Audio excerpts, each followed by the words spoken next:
Marcos capítulo 12. Vamos a estar en el versículo 12, el capítulo 12, versículos del 1 hasta el 12. Yo le he puesto como título a la predicación, Los trabajadores malvados. Y eso porque es el título que también trae la Biblia allí nomás. No lo pongo porque sea el título, sino porque realmente es el centro, lo que enseña este pasaje, cómo estos labradores o trabajadores son malos. Así que vamos a ver a la lectura bíblica. Vamos a leer Marcos capítulo 12, versículos del 1 hasta el 12. Dice la palabra del Señor de la siguiente manera: Entonces comenzó Jesús a decirles por parábola: un hombre plantó una viña y la cercó de vallado, cavó un lagar, edificó una torre y la arrendó a unos labradores y se fue lejos. A su tiempo envió un siervo a los labradores para que recibiesen estos del fruto de la viña. Mas ellos, tomándole, le golpearon y le enviaron con las manos vacías. Volvió a enviarle otro siervo, pero apedreándole le hirieron en la cabeza y también lo enviaron afrentado. Volvió a enviar otro, y a este mataron y a otros muchos, golpeando a unos y matando a otros. Por último, teniendo aún un hijo suyo amado, lo envió también a ellos diciendo: tendrán respeto de mi hijo. Mas aquellos labradores dijeron entre sí: este es el heredero, venid, matémosle y la heredad será nuestra.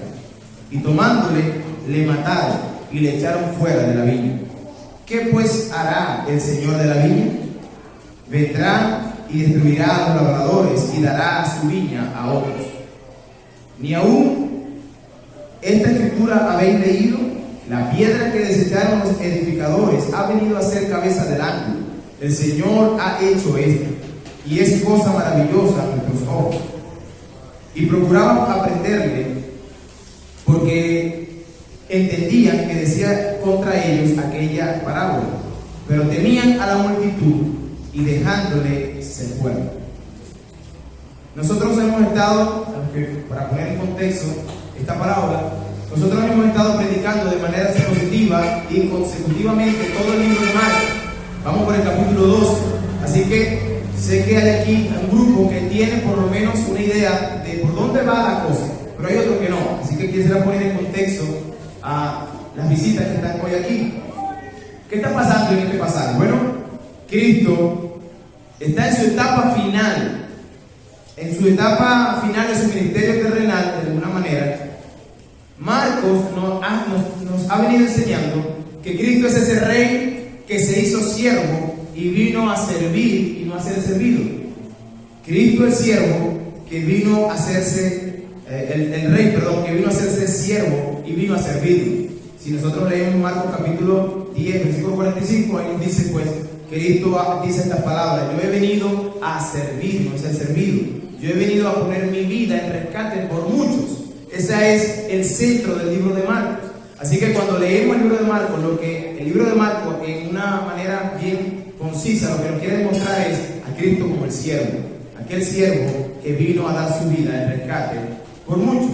Así que esto es el libro de Marcos, pero anterior al pasaje que hemos leído en este momento, Jesús viene de una travesía, viene de un largo viaje con sus discípulos y va a entrar en Jerusalén en lo que nosotros conocemos como el Domingo de Ramos, o el domingo de la entrada triunfal a Jerusalén. Cristo va a entrar a Jerusalén y cuando lo hace el día domingo. El domingo entró y la gente que estaba alrededor, una gran multitud que le acompañaba, lo vitoreaba y decían: Hosana, bendito el que viene en el nombre de Dios, o el Hijo de David. Bendito el Hijo de David que viene en el nombre del Señor. Y esto era parte de lo que se hacía cuando un rey entraba a la ciudad. Así que la gente que estaba alrededor estaba vitoreando a Cristo sin entender o en ignorancia de la verdadera realidad. Porque nosotros sabemos cómo termina la historia. Al final de la historia, al final de esta semana, unos 4 días después de que ellos dijeran Hosana, que significa Dios salva ahora, Dios salva, nos gritaban. Le gritaban a Cristo. Nosotros sabemos que la historia termina con Cristo siendo crucificado, porque no llenó las expectativas que ellos tenían. Esta misma gente que en un momento, el domingo, estaba diciendo sana, 4 días después decía crucifícale. Y esa es la realidad de muchas personas hoy en día. Sin embargo, esto es, Cristo ya llegó el domingo, entró, fue victoriado, luego llega el lunes, va al templo y consigue que en el templo hay un desorden, el lugar donde Dios había preparado para que la gente llegara a conocerle, a orar y a pedir a Dios. Estaban llenas de personas vendiendo ovejas, cambiando monedas y diciendo, pues, ocupando el espacio de los gentiles para llegar a adorar. Y Cristo llega y pone todas las cosas en orden y saca las mesas, voltea las mesas, saca a los cambistas y luego termina el día lunes dejando todo en orden. El siguiente día que el Señor va al templo, Él se topa con el día lunes, Él se topa con una mata de higuera. Y esa planta para el tiempo no debía dar fruto, pero sí debía mostrar algunos fruticos muy pequeños que daba alusión de que esa planta iba a dar fruto. Pero cuando usted lee la historia, Cristo llega a la planta buscando fruto porque parecía que tenía fruto y luego termina sin encontrar nada. Y Cristo maldice la higuera y dice, eres maldita y nadie más va a comer de tu fruto. Día siguiente, cuando los discípulos venían con él, Pedro se da cuenta de lo que pasó con ese árbol. Y dice, Señor, mira la mata que maldijiste, se secó toda desde la raíz. Impresionante, es un milagro de parte del Señor. Porque Él estaba mostrando una cosa. Él estaba mostrando la verdadera condición del corazón del pueblo de Israel. El pueblo de Israel parecía que daba mucho fruto y parecía como un árbol frondoso, pero cuando tú buscabas dentro del árbol no conseguías nada. Y lo que pasaba era lo siguiente: el pueblo de Israel, en ese entonces, los fariseos y los líderes religiosos habían convertido la casa de Dios, la casa que iba a ser llamada, o que debía ser llamada casa de oración, en cueva de ladrones. Y Cristo le dice, ustedes habéis convertido la casa de oración en casa o en cueva de ladrones. Esto está pasando durante esta última semana. Estamos el día lunes. El día siguiente Jesús se llega otra vez al templo. Él se regresa, va al templo un día y se regresa. Esta semana, esta fiesta llamada la fiesta de las Pascuas, duran toda una semana. Comienzan el 10 de Nisan y terminan el 14 de Nisan, hacen el sacrificio del Cordero Pascual y luego terminan a 2 días después esta fiesta con cantos y regocijo por lo que representaba esa fiesta. Lo que representaba la fiesta de la Pascua era simplemente que Dios había sacado al pueblo de Egipto de esclavitud y que les había ofrecido una tierra nueva, una tierra bondadosa. Pero eso era figura de lo que iba a pasar. En otras palabras, lo que Cristo o Dios hizo en el tiempo del Antiguo Testamento era un símbolo de lo que ellos iban a experimentar cuando Cristo llegara. Pero Cristo está en medio de ellos y ellos no lo saben. Aunque ellos estaban victoriando a Cristo, su actitud simplemente era porque ellos pensaban que Cristo era aquella persona quien los liberaría de la opresión del pueblo romano, que era un líder político que venía a liberarlo del yugo de Roma. Sin embargo, Cristo pues vino a conquistar otra cosa, el corazón del pueblo. Este árbol de higuera era un árbol que simbolizaba perfectamente lo que era el corazón de estas personas. Eran frondosos por fuera, parecían buenas personas religiosas, pero su corazón estaba totalmente separado del Señor. Y recuerden, Dios no mira el aspecto de afuera, Dios mira lo que es el corazón del hombre. Por esa condición, Cristo va al lugar, limpia la mesa y el día siguiente, es decir, el día martes, Él toma ese salón, vamos a decirlo así, tomó el templo como un salón de clases donde se iba a predicar la verdad. Y Él se encontraba predicando el Evangelio cuando llegaron los fariseos, saduceos y algunos líderes religiosos de la época, llamados el Sanedrín. Llegaron reunidos, estos eran los doctores de la ley, los que sabían mucho de Biblia, y llegaron a Jesús a cuestionarlo. Le llegaron con la pregunta de ¿con qué autoridad tú haces estas cosas? O sea, ¿quién te mandó? ¿Quién tiene el derecho de sacar las mesas de este lugar? Nosotros somos la autoridad aquí. ¿Quién eres tú? Esa es la pregunta que le hacen a Cristo. Y Cristo le da muy claro que Él es Dios sobre todas las cosas. Pero lo va a hacer de una manera interesante. Él termina dándole a esa pregunta otra pregunta que lo llevaría a estar entre la espada y la pared.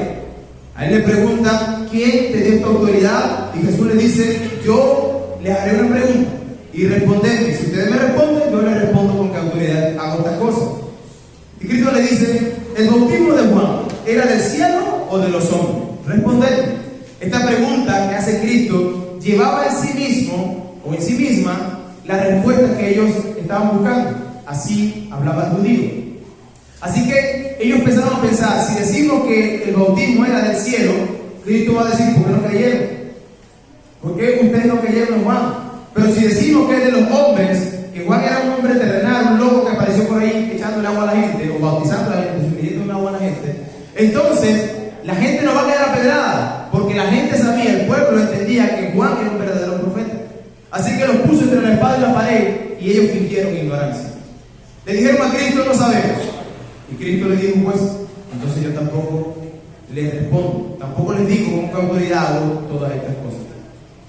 Pero estos hombres estaban allí, y este es el contexto de esta parábola. Cristo no termina, ahí está el evento, ahí están los fariseos, y ahí está el salón de clase con todos los que estaban en el templo, que venían a adorar. Y entonces Jesús se encuentra con estos hombres y va ahora a seguir enseñándoles. Aparte de decirles: yo soy la autoridad, y usted quiere ver que yo soy la autoridad, bueno, respóndame esto. No le respondieron, yo tampoco te voy a responder, pero te voy a decir una parábola. Yo voy a demostrar una vez más quiénes son ustedes. Y entonces da esta parábola. Dice la parábola en versículo 1: entonces comenzó Jesús a decirles por parábola: cavó un lagar, un hombre plantó una viña y la cerró el vallado, cavó un lagar y edificó una torre, y la arrendó a unos labradores y se fue lejos. Lo primero que vamos a hacer es desglosar esta parábola. Vamos a ver qué quiere decir una parábola o esta parábola. Una parábola, para entrar en materia de lo que estoy diciendo, es simplemente una ilustración de una verdad. Yo tomo, la parábola es tomar cosas del medio habitual para enseñar una verdad espiritual. Es decir, él va a tomar de la viña, que era algo normal que la gente entendía que era, el sembradío, para ilustrarle o mostrarle una verdad espiritual. Así que en esta oportunidad esto se lo enfrenta de esta manera. La parábola es muy clara, realmente, y los líderes la entendieron al final, tanto así que decidieron: ahora sí nos vamos a matar, porque ellos entendieron que la parábola era para ellos. Así que aquí está Jesús, y la imagen es una viña, un lugar donde había simplemente un sembradío. Un hombre, dice, fue a sembrar, sembró una viña, es decir, una mata de higuera. Piensen en un terreno grande, donde se sembró muchas matas de higuera, de uvas. Y luego la plantó, la cuidó, hizo un lagar. La palabra lagar es un hueco donde se echaban las uvas. Una vez que se cosechaban, eran pisadas, y luego de ahí sacaban el vino. De ahí se hace el vino. Entonces, el lugar estaba listo, preparado, estaba cercado, de manera que los ladrones no vinieran a hurtar ni matar, robar nada. Estaba todo para que ella diera fruto. Y la arrendó a unos hombres. La primera pregunta que uno debe hacerse es: ¿quién es este hombre quien plantó la viña? Bueno, si nosotros escudriñamos las escrituras, y usted ve que la Biblia se interpreta a sí misma, no tengo yo que inventarme nada. La Biblia te va a decir quién es, qué es y qué fue. Isaías capítulo 5, versículos 1 y 2 nos habla de esta parábola. Es decir, el Antiguo Testamento, hace 600 años atrás, para allá atrás, ya se había dado una parábola similar a esta, y nos habla de quién es ese señor que plantó esa viña. Inclusive nos dice quién es la viña. Dice Isaías en capítulo 5, versículo 1 y 2: Dice: ahora cantaré por mi amado, el cantar de mi amado, su viña. Tenía mi amado una viña en la ladera fértil. La había cercado, despedragado, plantado vides escogidas. Había edificado en ella una torre y hizo también ella un lagar y esperaba que diese uvas. Versículo 7 dice: ciertamente la viña de Jehová de los ejércitos. ¿De quién es la viña? De Jehová de los ejércitos. Quien la plantó fue él. Y dice, y la casa, dice: ciertamente la viña de Jehová de los ejércitos es la casa de Israel, y los hombres de Judá la planta deliciosa suya. De manera que la palabra dice que el que plantó la viña no es más y nada menos que Dios, el Dios Todopoderoso, y que la viña en sí misma era el pueblo de Israel, ese pueblo escogido por Dios, dice la Biblia, antes de la fundación del mundo. Él escogió un pueblo para simplemente mostrar su favor para con las demás naciones. Así que él toma esta viña, este pueblo, y ciertamente lo siembra, vamos a decirlo, en un lugar estratégico. Israel es un lugar estratégico, un lugar donde todo el Medio Oriente tenía que atravesar por ahí. Quería ir hacia Asia Menor y todo tenía que tomar barco, pues tenía que pasar por Israel. Tenía que ir a Egipto, tenía que pasar por Israel. Tenían que ir a Mesopotamia, de Egipto, tenían que pasar por Israel. Así que la plantó en un lugar estratégico. El Señor plantó su viña, dice Isaías, en una ladera fértil. Eso significa que la puso en las faldas de una montaña donde el agua no podía caer y emposarse para podrir las matas, sino que entraba y asimismo mojaba la tierra y seguía su trayectoria. Así que yo sé que aquí hay personas que han sembrado y saben de siembra, y usted sabe que esos son lugares excelentes para sembrar, donde, bueno, para la mata de uva, ¿no? Porque hay matas que sí necesitan el pocito de agua, pero en este particular, la mata de uva es una mata que no requiere mucha agua, porque se pudre, sino que la necesaria. Y la ladera en la cual fue sembrada fue la ideal. Pero dice que esta higuera, la viña, la plantó, la cercó, le sacó las piedras, plantó vides escogidas, puso una torre de vigilancia para que el que estuviera ahí vigilando viera que todas las matas estuvieran en su lugar y que nadie se metiera a robar. Hizo un lagar para hacer el vino, es decir, todo estaba listo. ¿Qué más podía hacer el dueño de la viña? Pues lo hizo todo. Inclusive el pasaje de Isaías dice que se hace esa pregunta: ¿qué más podría hacer? Lo hizo todo. Luego que él hace todo esto, él alquila la viña. Esto era normal, esto era algo normal en el tiempo bíblico. ¿Okay? El que se preparaba el terreno y una vez que estaba listo, se alquilaba, el dueño se podía ir y luego pues se acordaba un precio con los cuidadores y ese precio se tenía que pagar el alquiler. Luego él se va por un tiempo y los trabajadores en el campo empiezan a labrarlo, empiezan a cuidarlo. El porcentaje acordado debían dar cuando la primera cosecha se diera. Ese era el primer acuerdo. Cuando caiga la primera cosecha, ahí empezamos la división, partimos las ganancias. Pero ¿qué dice el pasaje? Versículo 2. Dice: y a su tiempo envió siervos a los labradores para que recibiesen de estos el fruto de la viña. Ya la viña marcó el tiempo, vieron el sol, vieron la luna, la viña debe estar dando, ya han pasado tantos años, ya debe tener fruto. Así que el dueño dice: vaya usted, siervo mío, y vaya a pedir a recoger pues mi ganancia. Acordado eso, dice el versículo 3: mas ellos tomándoles, esto es los labradores, ¿verdad? Mas ellos tomándoles, le golpearon y le enviaron con las manos vacías. El siervo llegó: mira, mi amo dice que lo que le toca a él me lo den a mí, que yo se lo llevo. Y los labradores se sintieron dueños de la viña y tomaron a este hombre, lo agarraron, lo golpearon y dice que lo enviaron con las manos vacías. Va al dueño y dile que no hay nada para él. Cualquiera de nosotros que estuviera en este despelote metido, ¿verdad? Tuviera una viña y tuviera un terreno y tuviera alquila y pasa eso, bueno, nosotros rápidamente hubiésemos reaccionado de una manera violenta. Bueno, vamos a ir a ese lugar simplemente vamos a tomar lo que es nuestro, lo que es mío. Pero el dueño de la viña no actuó así. Versículo 4: volvió a enviarle a otro siervo, pero apedreándole le hirieron en la cabeza y también le afrentaron. Ahora fueron un poco más violentos. Ahora dice que le dieron en la cabeza con piedra. Hermanos, una pedrada en la cabeza duele mucho. Y es improbable, es difícil, mejor dicho, es difícil que a ti te den una pedrada en la cabeza y no botes sangre, a menos que te la dé flojito. Pero si es que estos lavadores que estaban aquí, pues yo no creo que estos llegaron a darle cariñitos con piedra. Esto lo cayeron a piedra. Y yo imagino a este siervo llegando a su amo, todo ensangrentado por las piedras, y dice que lo avergonzaron o lo afrentaron. Esa palabra es, lo dejaron en vergüenza. Posiblemente lo desnudaron, posiblemente le raparon, le quitaron su barba, su cabello. Esa era una señal de vergüenza. Imagínense usted que usted envíe a su siervo y vaya y venga ahora todo lleno de sangre, desnudo, avergonzado todo el camino porque estaba desnudo.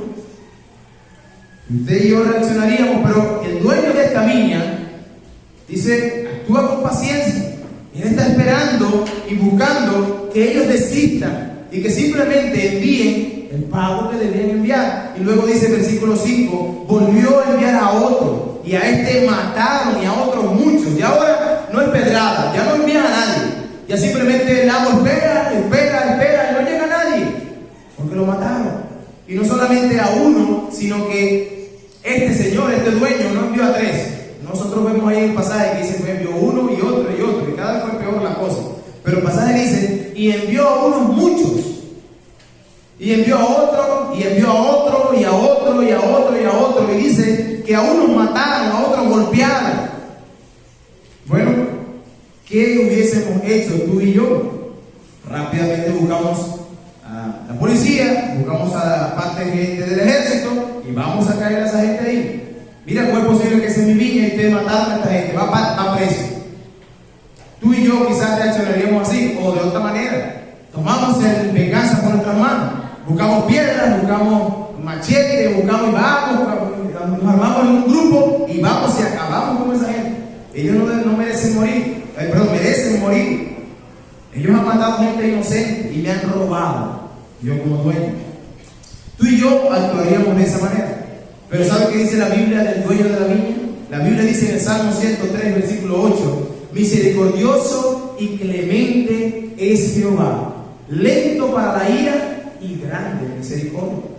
El dueño de la viña no es cualquier ser humano.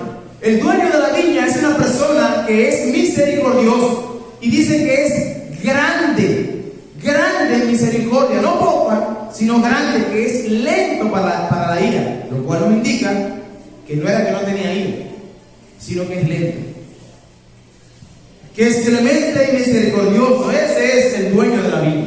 Ahora, ¿quiénes son estos siervos que Dios, el dueño de la viña, enviaba una y otra vez? Bueno, son los profetas. Durante el tiempo del Antiguo Testamento, Dios proveyó a hombres que fueran a llevar la palabra a este pueblo y buscaban básicamente una cosa: que se arrepintieran. El pueblo de Israel fue visitado por muchos profetas, enviados por Dios para que se arrepintieran de sus pecados, para que se volvieran a Dios, para que entendieran que ellos habían sido plantados en ese lugar, pero que eso todo era de Dios. Pero ellos desconocieron a Dios y simplemente maltrataron a los profetas, mataron a los profetas, cayeron a pedradas. Algunos, dice la Biblia, aserraron. ¿Saben qué significa aserrar? Agarraban a un hombre con un serrucho, pero en aquel entonces era más grande, y lo picaban con una sierra. Estos hombres eran malos. Los hombres de Dios que fueron enviados fueron azotados, muertos a filo de espada, anduvieron en cuevas, perseguidos. El mismo Cristo dice con palabras muy tiernas, pero al mismo tiempo en juicio, en Mateo capítulo 23, 37, dice: Jerusalén, Jerusalén, que matas a los profetas y apedreas a los que te son enviados. ¿Cuántas veces quise juntarte como la gallina junto a su polluelo debajo de sus alas y no quisiste? Cristo está describiendo aquí a ese pueblo, un pueblo que no quería nada con Dios, a pesar de que Dios había sido bueno con ellos, pero no quisieron. Y las palabras que usa Cristo aquí de como la gallina, los polluelos, polluelo, usted debe tener esa imagen en su cabeza. Si usted ha visto una gallina, trate de quitarle, en vez de recién parida, quítele un pollito para que usted vea, o trate de quitárselo. La gallina lo perseguirá y buscará como de lugar tratar de quitarle esa gallina. Bueno, porque ella abre sus alas y los pollitos vienen debajo de ella y ahí están guardados. Bueno, Cristo dice, y toma esa analogía para decir, ¿saben qué? Yo quise hacer eso muchas veces con ustedes, pero ustedes no quisieron, se salieron de mis alas. Y nosotros pudieron pensar, bueno, ese es el pueblo de Israel. Y pensar, pues, separado, gracias a Dios que se ha parado la fue para allá. Pero nosotros no tenemos nada que ver con eso. Bueno, nuestro gran Dios sigue mostrando misericordia hoy. Dios sigue mostrando su gracia hoy. Y la idea es que hoy, día como se está predicando la palabra de Dios, y la idea es que Dios, después que muere en la cruz del Calvario, Él deja a hombres para predicar en su palabra fielmente, de manera que tú y yo podamos escuchar y podamos acudir al oído, a la voz del llamado de ese buen pastor, que no es este que está aquí, ¿verdad? Sino el gran pastor, este es Jesucristo. Que nosotros estamos aquí una vez más como instrumento en las manos de Dios para hablar de la palabra de Dios. El usted rechazar la palabra de Dios, el usted rechazar simplemente el arrepentirse, no, hay tiempo para eso. Hay tiempo para arrepentirse. Todavía no, yo estoy muy joven para hacer eso. Es que a mí me gusta mucho este mundo. Bueno, pues posiblemente usted esté pensando de esa manera. El gran problema es que un día tú y yo vamos a dar cuenta a Dios. Porque estos hombres pensaron, pues ya, voy a matar a todos los que me manden y la viña seguirá siendo mía. Pero ¿sabe qué? La Biblia nos enseña que un día Cristo vino. Y cuando Cristo vino, sentenció y condenó a aquellos que realmente no creían en Él. Inclusive a estos fariseos les condenó. El pasaje pasado, Él dio un juicio con respecto a ellos. Ellos no querían saber la verdad. Entonces Cristo le dice, entonces yo no le digo la verdad. ¿No quieren escuchar la verdad? Pues entonces no le digo la verdad. Sigan creyendo mentira. Pero el Señor aquí está con este pueblo una vez más en paciencia, dando y mostrando su misericordia. Y yo quiero decirle, eso está haciendo Dios hoy con usted y conmigo. El hecho de que usted esté vivo hoy no significa que usted debe estar vivo porque, bueno, yo como sano, porque tengo que estar vivo. No, la vida le pertenece a Dios. Usted y yo, dice la Biblia, que somos almas condenadas, que nosotros tenemos un gran problema, y a menos que tú creas en Cristo, ese gran problema seguirá siendo tu gran problema. ¿Y cuál es el problema? Bueno, que tú y yo pecamos y estamos destituidos de la gloria de Dios, y a menos de que tú te arrepientas, pues no verás el cielo, sino que la ira de Dios vendrá sobre ti. La Biblia dice que todos somos pecadores, que no hay justo ni aun uno, que todos se desviaron, que no hay nadie bueno. Y usted dirá, y usted, también soy malo, también soy malo. Todos, incluye a todos y cada uno de los seres humanos que hemos estado aquí. No hay nadie bueno. Todos hemos sido condenados. Eso es lo que la Biblia dice de ti y de mí. Es mentira que tú podrás salvarte según la obra que tú puedas hacer. No importa cuán buena obra tú puedas hacer, nada te podrá salvar. Es mentira que si tú piensas positivamente, las cosas te saldrán positivamente. Todo te va a salir bien. Piensan bien y todo te saldrá bien. Eso es mentira. Eso no lo dice la Biblia. Hermano y amigo que está aquí, quizás usted no escuche esto de otros predicadores, pero Dios, quien dio la vida, un día Él va a venir, y un día tú tendrás que rendirte a tus pies aún y cuando tú no lo quieras. La Biblia dice textualmente o puntualmente en Filipenses capítulo 2, toda rodilla se doblará, de lo que está en la tierra, en el cielo y debajo de la tierra. Todos ellos caeremos rendidos ante su presencia. Pero ¿sabe qué? Todos aquellos que han caído rendidos ante su presencia en este tiempo, antes de su segunda venida, entonces lo haremos con gusto. Y lo hacemos con gusto. ¿Por qué? Porque gozaremos de una vida eterna. Pero todo aquel que simplemente niega a doblar sus rodillas ante Cristo aquí, pues irá a un lugar de tormento, el cual El Señor dice que fue preparado para el demonio y sus ángeles, pero todos aquellos que decidieron simplemente creerse el dueño de la vida. Yo no quiero que usted se vaya de aquí pensando que Dios piensa de ti algo que no es. Yo quiero que tú entiendas lo que dice la Biblia de Dios y la palabra de Dios y entienda que esto es lo que dice Dios, no yo. Juan capítulo 3 versículo 19 dice: y esta es la condenación, que la luz vino al mundo y los hombres amaron más las tinieblas que la luz. Esa es la condenación. Cristo vino y ¿qué hicieron? Lo crucificaron. Pero nosotros podemos pensar, pues esa gente sí no supo qué hacer. ¿Qué hacemos nosotros? Cristo todavía no ha llegado en su segunda venida. Él vino y dice, arrepiéntase, pero nosotros seguimos negándonos a arrepentirnos. Bueno, esta parábola no termina con el hecho de que enviaron profetas y fueron golpeados y matados, muertos algunos de ellos, no, sino que ese Dios que es misericordioso haría algo mucho más grande. ¿Qué haría ese Dios misericordioso? Versículo 6. Por último, teniendo un hijo suyo, amado, lo envió también a ellos diciendo: tendrán respeto de mi hijo. Este Señor que es bondadoso, misericordioso, que es lento para la ira y grande misericordia, aún tiene una cosa más que hacer. Piensen usted. ¿Usted haría eso? Sabiendo que a su empleado lo mataron, lo apedrearon, ¿usted enviaría a su hijo? A ese que tanto usted ama, porque el pasaje dice que él envió a su único hijo, al amado, ya no tenía más, envió a ese. Quizás usted y yo diríamos, yo no voy a enviar a mi hijo porque seguro me van a hacer lo mismo. Bueno, el pasaje dice que él envió al último, envió a su hijo amado, al heredero. Ya no tendrían más oportunidad. Esta era la oportunidad para que ellos se arrepintieran y enviaran lo que tenían que enviar. Versículo 7. ¿Qué hicieron ellos? Versículo 7 dice: mas aquellos labradores dijeron entre sí: este es el heredero, venid, matémosle y la heredad será nuestra. El razonamiento de estas personas estaba mal, pero muy mal. Yo lo mato y simplemente pues me queda a mí. ¿Cómo llegaron a ese razonamiento? Bueno, es que el judío entendía que el heredero era el que se quedaba con todo, porque ya el dueño iba pronto a morir. Así que el heredero era muy importante. Matamos al heredero, no hay nadie quien herede, y como nosotros estamos trabajando la viña, pues nos queda a nosotros. Es sencillo como eso. Y ellos lo pensaron de esa manera. El dueño de la viña, Dios, envía a su hijo. ¿Y qué recibe el hijo? Muerte.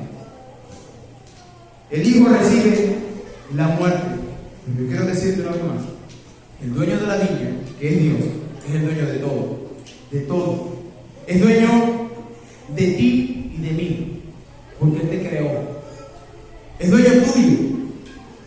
Tú y yo no respiramos porque somos los más sabios, no, respiramos porque Él nos da el respirar. Él nos dio la vida. En Él estaba la vida, y sin Él pues no existe nada. Aún y cuando tú no creas en Él, tú darás cuenta de Él. Tú eres suyo. Y un día, bueno, sí, cuando todo se haya dicho y hecho, tú y yo estaremos delante de la presencia de Dios y vamos a dar cuenta. ¿Qué hiciste con lo que te dije? ¿Qué hiciste con mi viña? Y usted dirá: bueno, yo no tengo viña, pues, gracias a Dios que no tengo ni terrenito, nada. Sino que al final de cuentas, lo que yo tengo simplemente en mi vida, esa es mía. A mí nadie me dice qué debo hacer. Yo no quiero saber nada de religión. No, es que los evangélicos son como locos. Eso piensan. Pero la Biblia no dice eso. La Biblia no dice eso. La Biblia dice que tú, aunque tú no creas en Él, tú le perteneces a Él. Y que un día darás cuenta a Él. Estará frente a Él. Cuando tú y yo vivimos vidas ignorando a Dios, cuando tú y yo vivimos simplemente a espaldas de Dios, lo que decimos con eso es: yo soy mi dueño. Tú no me tienes que decir nada. Yo me pertenezco a mí mismo. Tú no me tienes que decir a mí qué debo hacer y qué no debo hacer. Yo hago como yo quiero. Bueno, esta historia nos dice que Él es el dueño de la viña y que aunque Él envió a su Hijo a morir por ti y por mí, y si tú no crees en Él, un día entonces te darás cuenta, ¿qué hiciste conmigo? Pues lo rechacé. Y entonces estarás de frente con aquel que es todopoderoso, con aquel que realmente tiene el poder para hacer de nosotros nada.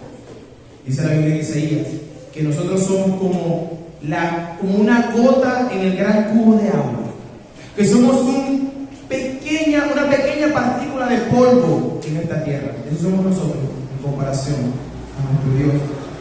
Los labradores malvados mataron al Hijo de Dios, y tú y yo, cuando no creemos y decidimos rechazar al Hijo de Dios, le matamos también. Somos culpables. Pero el versículo 8 nos sigue diciendo: y tomándole, le mataron, y dice, y le echaron fuera de la ciudad. En otras palabras, cuando Cristo fue crucificado, a Él lo crucificaron fuera de Jerusalén. ¿Saben por qué? Porque entendían que Él no era parte de Jerusalén. Jerusalén era el lugar, la viña escogida del Señor, ese lugar preciado que Dios había tomado para hacer de Él pues un Dios que todo el mundo conociera. Pero el pueblo de Israel decidió decir: no, nosotros somos los dueños, tú échate para allá afuera, tú no perteneces a nosotros. Y sacaron a Cristo afuera y lo crucificaron afuera. Ahora, nosotros entendemos, porque ya hemos venido y hemos visto el pueblo, lo que ha pasado en Marcos, que Cristo profetizó esto una y otra vez: que el Hijo del Hombre iba a ser entregado y que lo matarían y que lo echarían afuera. Cristo lo dijo una y otra vez para mostrarnos a nosotros que cuando eso pasara, no fue como que lo agarraron imprevisto. No, Él sabía lo que iba a pasar. Él tenía las cosas bien marcadas. Él sabía a lo que venía a esta viña que se llama mundo. El Hijo del Hombre vino y lo mataron, lo crucificaron fuera de la ciudad. Pero la parábola termina en este punto. Ya, mataron al Hijo de Dios. ¿Y ahora qué pasó? Bueno, Cristo ahora va a hacerle alguna pregunta y va a aplicar esa parábola a la vida de ellos. Versículo 9. ¿Qué pues hará el Señor de la viña? Una pregunta que es lógica de hacerlo. Él está planteándole ese asunto a los que estaban allí. Recuerden, aquí estaba el salón y aquí estaban los fariseos, los doctores de la ley, los que fingieron ignorancia para no, ¿verdad?, caer en una y en otra de las cosas que debían caer. Pero ellos estaban ahí fingiendo ignorancia. Pero a esta pregunta ellos van a responder. Aquella pregunta se quedaron callados. Y para el judío, para el fariseo, el saduceo y el sanedrín, este grupo, pues era algo incómodo quedarse callados, porque ellos tenían todas las respuestas. Siempre tenían respuesta. Pero se quedaron callados en una pregunta. Pero en esta, ellos van a abrir su boca. Ellos van a responder. En Mateo capítulo 21, versículos 40 y 41, que es la historia paralela, nos dice que los fariseos fueron los que respondieron. Cristo pregunta: ¿qué haré con estos labradores malvados? Versículos 40 y 41 de Mateo dice: cuando venga pues el Señor de la viña, ¿qué hará a aquellos labradores? Versículo 41. Le dijeron, es decir, los fariseos, el Sanedrín, el grupo de Sanedrín que estaba allí: a los malos destruirá sin misericordia, y arrebatará su viña a los labradores para que le paguen su fruto a su tiempo. Eso dice Mateo. Los fariseos respondieron: pues está fácil responder. ¿Qué va a hacer? Caramba, mataron a los siervos, mataron al hijo, no quieren que la viña era de él, era probado que la viña era de él. ¿Qué hay que hacer? Pues fácil. Matamos a esa gente, le quitamos sin misericordia, les pasamos por encima, los apartamos, y luego le damos la viña a otro que sí pueda ser responsable. ¿Saben lo que hicieron ellos mismos allí? Se respondieron a sí mismos. Ellos mismos se pusieron la soga al cuello, como decimos nosotros. Porque los labradores malvados en esta historia eran los fariseos, los saduceos. En esta historia eran ellos los que debían llevar al pueblo de Dios, ¿verdad?, esa viña, las virtudes, el agua para que la viña creciera, darle los cuidados a la planta que debían darle para que su fruto fuese abundante. Los fariseos eran los que tenían la palabra de Dios, los que debían darla. ¿Y saben qué hicieron con ella? La guardaron. Y lo que hicieron fue hablar de sus bocas lo que ellos creían que era la palabra de Dios. Ellos tomaron para sí el lugar de Dios y dijeron: no, la ley dice tal cosa, no, vamos a hacer esto mejor. Sí, porque la ley dice una cosa, pero yo creo que debemos hacer otra cosa. Cristo dice, ustedes son los labradores malvados. Pero ellos mismos se pusieron la soga al cuello porque ellos dijeron, bueno, ¿qué debemos hacer con ellos? Matarlos, sacarlos de ahí y dársela a otro. Bueno, eso es lo que hay que hacer con ustedes. Cuando ellos dijeron esto, entendieron claramente de nosotros que está hablando. Ellos mismos tuvieron su condena en sus labios. Ellos eran estos labradores malvados. Mira lo que dice el versículo 10 de Marcos. Ni aún esta escritura habéis leído. La piedra que desecharon los edificadores ha venido a ser cabeza del ángulo. El Señor ha hecho esto y es cosa maravillosa a nuestros ojos. En otras palabras, Cristo está diciendo, ¿usted no ha leído el Salmo 118? O sea, ustedes son los maestros de la ley y no han leído el Salmo 118. El Salmo 18 es parte de un grupo de salmos que se cantaban justamente en la época, en la fiesta en la cual estaban. Estos grupos, estos salmos que venían desde el 103 hasta el 118, todos estos salmos se cantaban en esta fiesta. Y parte de este salmo, el Salmo 118 dice que la piedra que desecharon los edificadores ha venido a ser cabeza de ángulo. ¿Qué está diciéndole Cristo con esto? Ustedes cantan esto y no tienen entendimiento de lo que eso significa. Lo que significaba ese pasaje era que cuando tú vas a edificar, había una piedra que el constructor debía tener, que debía cortarla muy bien, perfectamente. Esa era la piedra que encajaba en el arco. Vamos, pensemos en hacer un arco de piedra. Bueno, normalmente se construían, esas piedras se ponían, y la piedra que iba en el centro era una piedra específica que debía ser cortada con las medidas exactas de esas piedras. ¿Para qué? Para que al ella encajar en ese lugar, las demás piedras se afirmaran, de manera que el arco fuese fuerte y no fuese derribado. Entonces, Cristo está diciendo que Él es esa piedra angular, esa piedra donde encaja todas las cosas. Y les dice a ellos, ¿es que ustedes no leyeron la Escritura? Ustedes cantan, cada año cantan esto y no se dan cuenta que yo soy esa piedra angular que rechazaron los edificadores, pero que ha venido a ser cabeza de ángulo. Cristo es esa piedra en donde todo encaja. Sin Él, nada se mantiene en pie. Nada se mantiene en pie sin Cristo. Él es la piedra escogida por Dios para que edificar ese templo que Él viene a buscar. Esa iglesia que Él viene a buscar. Dice Pedro que nosotros somos piedra viva, que la iglesia son piedras vivas, que estamos construyendo un edificio. La iglesia no es este edificio, sino que la iglesia son las personas que componen a esta congregación. Pero la piedra angular de esta edificación no es el pastor, ni los líderes. La piedra angular de esta edificación sigue siendo Cristo. Él es la cabeza de la iglesia, dice la Biblia. Él es la piedra angular y dice que el Señor, versículo 11, ha hecho esto. Quien escogió la piedra ha sido el Señor. Y cuando habla la palabra Señor allí, es la palabra Yahweh o el Señor de señores. El yo soy. Él escogió a la piedra preciosa para que fuese esa piedra del ángulo, donde todo el edificio se sostiene. Fue Dios quien hizo esto. Fue Dios quien maravillosamente escogió la manera que debía aparecer Cristo en el mundo. ¿Cuál fue la respuesta de estos hombres a eso que dijo Cristo? Versículo 12. Y procuraban prenderlo, porque entendían, que decía contra ellos aquella parábola. Pero temían a la multitud y dejándoles se fueron. Ellos entendieron que ellos eran esos fariseos. Ellos entendieron, ok, somos nosotros los que tienen que sacar del medio. Y cuando entendieron esto, dijeron, vamos a matarlo. Eso es triste. El pensar de que el Señor está allí, mostrándole una vez más la paciencia que ellos necesitaban. Y en vez de ablandar su corazón, en vez de obtener una respuesta del Señor, perdónanos, no, vamos a matarlo. Vamos a tomarle, lo ponemos preso y luego le matamos. Ellos rechazaron al Mesías. Bueno, la misma respuesta escuchamos todos los días de muchas personas allá afuera cuando predicamos. Cuando predicamos a Cristo, ¿sabe qué? ¿Qué pasa? Mucha gente allá afuera rechaza esa piedra. La rechaza. Porque Cristo viene a mostrarle su verdad.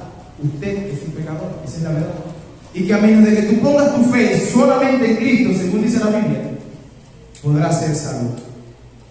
Si tú rechazas a Cristo, significa que tú sigues creyendo que tú eres el dueño de la viña. Tú sigues creyendo, maté el heredero, yo soy el dueño de la viña. Pero te digo algo, te digo verdad en Cristo. El único camino para ir al cielo, dice la Biblia, es Cristo. Si tú no tienes a Cristo, no sabes el camino para ir al cielo. Caminarás a otro lugar, a un lugar de tormento. Porque la Biblia dice que Él vendrá otra vez.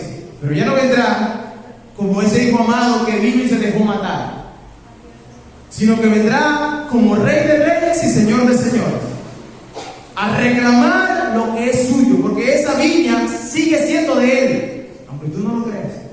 Esa viña sigue siendo de Él. Y Apocalipsis capítulo 19, versículos 11 al 16 dice: y entonces vi un cielo abierto, y he aquí un caballo blanco, y el que lo montaba se llamaba Fiel y Verdadero, y con justicia juzgaba y pelea. Él no viene a pasarle la mano, viene a pelear por lo que es suyo. Y dice en el versículo 12: sus ojos eran como llamas de fuego, y había en su cabeza muchas diademas, y tenía un nombre escrito que ninguno conocía sino él mismo. Estaba vestido de una ropa teñida de sangre, porque lo mataron. A él lo mataron crucificándole, y esa ropa significaba: aquí estoy yo. Ustedes me mataron, ustedes me rechazaron, pero para que ustedes vean las marcas que todavía están en mí, para recordarles, aquí está el dueño de la viña, que vino un día y se encarnó en Cristo, pero tú preferiste rechazarlo, matarlo. Aquí viene. ¿Y cómo viene? Dice que sus ojos son como llamas de fuego, su vestido teñido de sangre, y su nombre es el Verbo de Dios.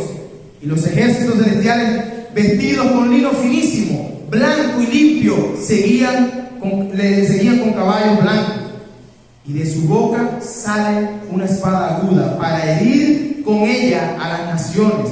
Y él las regirá con vara de hierro. Y él pisará en el lagar del vino del furor de la ira de Dios, el Todopoderoso. Y su vestidura y en su muslo tiene escrito este nombre: Rey de Reyes, Señor de Señores. ¿Saben qué va a ser al final? Ese lagar de esa viña, algún día vendrá el Señor y tomará a esa viña o esa uva que simplemente quiso pensar: yo soy el dueño de mí mismo, y la tirará en ese lagar. Y dice que Él pisará.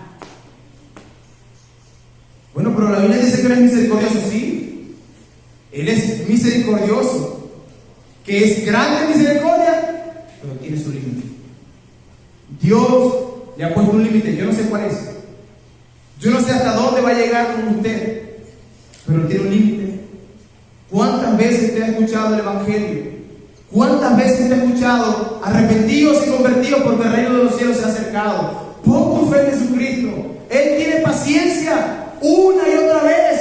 Pero tú sigues pensando: no, hay otra cosa que tengo que hacer primero.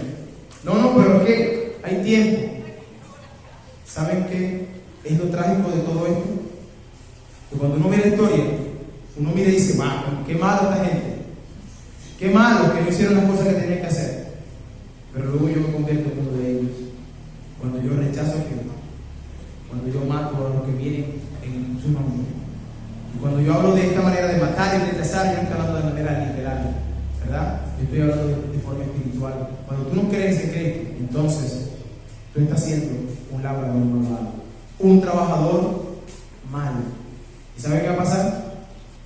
Usted y yo daremos cuenta de él.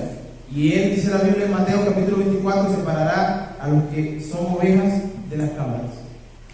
Y a las ovejas le dirá: entren al gozo de tu Señor. Bien, buen siervo y fiel. Pero aquel que no puso su fe en Cristo, porque una vez más, no hay nada que tú puedas hacer para ganarte la salvación. La salvación, dice la Biblia, es por gracia.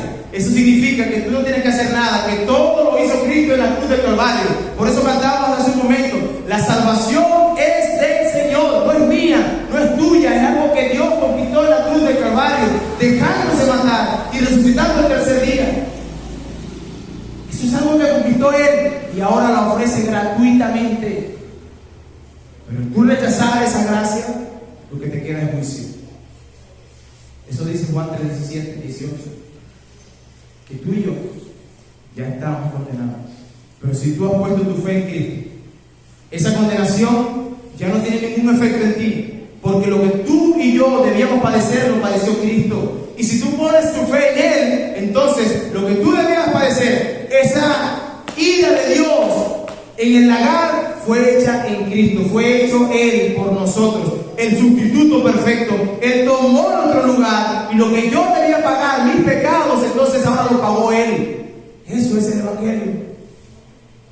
Pero entiendo que hay muchas personas que quieren vivir lo que significa la ira de Dios. ¿Por qué? Bueno, porque cada vez que uno hace el llamado, entienden como que, después, eso es religión. Bueno, lo que yo acabo de predicar no es mi palabra, es la palabra de Dios. Usted decide, al final de cuentas, rechazar o ver claramente lo que está delante de sus ojos. La vida es un regalo conmigo. Cuando termina la vida, ni tú ni yo sabemos. Usted puede verme a mí hoy predicando en este lugar y luego salir de aquí y un carro ya por el medio ya se fue el pastor. Puede pasar, claro que sí, Dios es soberano, puede pasar esa cosa. Pero ¿y qué tal si le acontece a usted y no tiene a Cristo en su corazón? Sería lamentable llegar a ese lugar de tormento escuchando precisamente el mensaje que te podía librar de ese lugar y simplemente tú rechazarlo. Piensa en eso, porque una vez más, la vida le pertenece a Él, no a ti. Vamos a ver.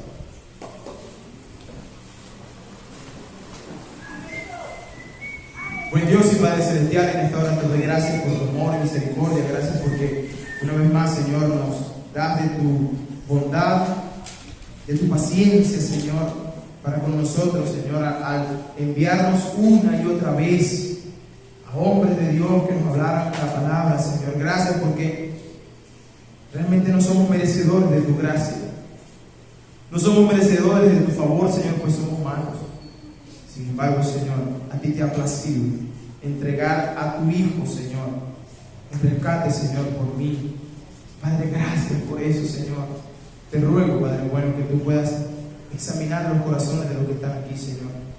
Padre, tal como tú lo sabes hacer, yo te ruego que tú veas las necesidades, Señor, espirituales, Señor, sobre todo aquella que pesa sobre el corazón duro, aquel que no ha creído todavía, Señor. Transforma ese corazón de piedra en uno de carne, Señor. Tráelo a la vida, Señor. Solo tú puedes hacerlo, Señor. Por eso pedimos, Señor, tu ayuda y tu misericordia una vez más para con el que está aquí y aún no ha creído, Señor. Gracias por el tiempo que nos diste, Señor. Gracias por tu palabra. En el nombre de Cristo Jesús. Amén y amén.